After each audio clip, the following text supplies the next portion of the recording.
أعوذ بالله من الشيطان الرجيم بسم الله الرحمن الرحيم In the name of Allah, the entirely merciful, the especially merciful. الحمد لله رب العالمين All praise is due to Allah, Lord of the worlds. There is a huge narrative of the journey and the knowledge of the journey and the fact that journey should be shared throughout Arab culture and Arab history. I mean, with Ibn Battuta, after his travels were done, he widely spreads around his knowledge of his travels and meeting the kings in order to better and educate the people around him. Learning from others is a huge theme throughout Arab literature. The Book of Khalid was written a century ago, and I was curious to see how his life and his experiences at the turn of the 20th century compared to the experiences of the more modern immigrant.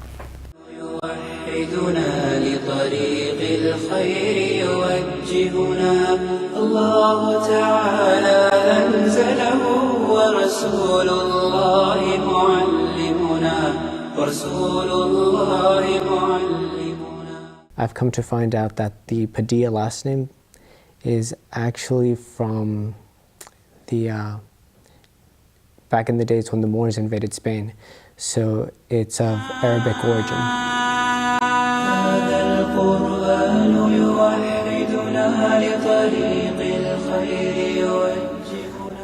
I would say that my family came to the Americas about 3 generations ago, and both sides of my family, father and mother side, settled in Mexico. Well, the final tipping point was, I think, we were living in a relatively safe area in Brahmana, and the day the bombs started coming into Brahmana was the day my parents left. One of the first bombs to fly over actually hit my uncle's house, and my uncle was not there, but my cousins were sleeping on the other side of the house, and my parents just decided to pack up and leave.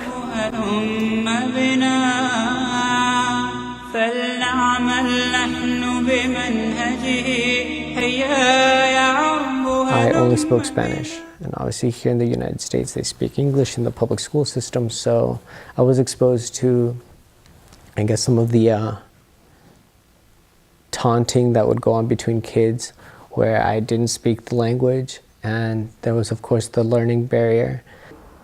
My last year in Lebanon, we were in the middle of a war, and you couldn't go anywhere, and there wasn't steady food, and it wasn't safe, and you didn't know what the future held. And my first year in America, I knew it was only temporary. I'd be going to college the next year. It was difficult to make friends. So it was actually a very lonely year. Which one was worse? I'd probably say my first year in America. But I survived that. I knew it would be great from there on in.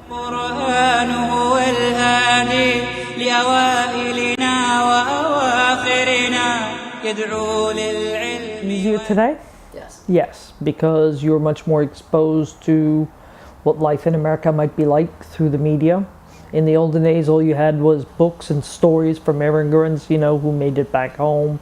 100 years ago, there was a terribly long voyage involved, sometimes dangers and risks that we don't even contemplate today. I mean, these days, the days of, the modern jets, distances are not as big as they used to be. But I think the reality of the sort of insidious mindset of some people to certain groups coming nowadays is even more powerful than it was back then, if that makes sense. When Khalid returned to Baalbek, he brought with him all the ideals and the dreams that America instilled in him for democracy. Nature provides a place for reflection for Khalid. When he goes back to the Middle East, one of his essential steps is when he goes back into nature and starts to reflect and kind of isolates himself from the surrounding world. And after his stay in nature, does he actually go out and starts to give forth his ideas and starts to somewhat prophesize. I think Arabs do embrace nature quite a bit, but I'm talking certain elements of nature. While they've been known to shoot birds and destroy wildlife, or whatever small amount of wildlife there is, they do value things like nature and vegetation and flowers. He brings back to the Middle East is the freedom and the openness, and especially the democratic process that is in the United States. This kind of prompts the new idea of like looking for oneself in a religion that isn't as binding as the one that existed in his area, especially where he starts the revolution, which is in Syria. After studying the Book of Khalid and the life that Khalid led and the ideas that he brought with him, I came to realize how much my family had in common with Khalid and fulfilling Khalid's dream. Her father was one of the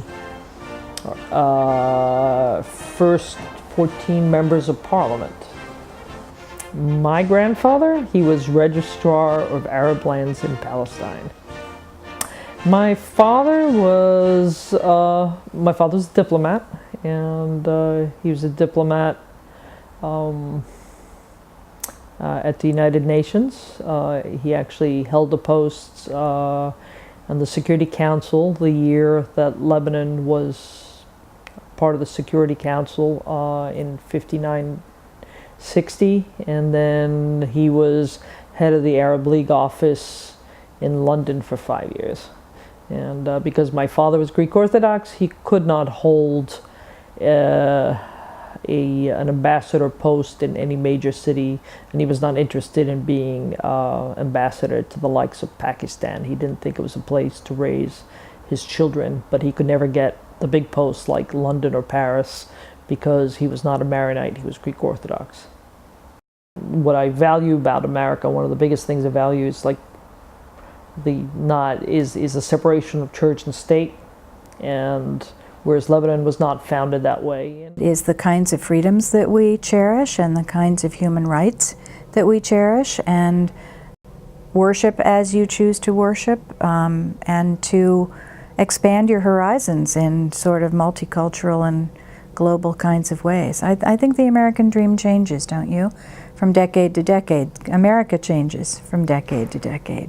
I think that the United States needs to really catch up with understanding and recognizing Arab culture, so any motion or like small gesture is important.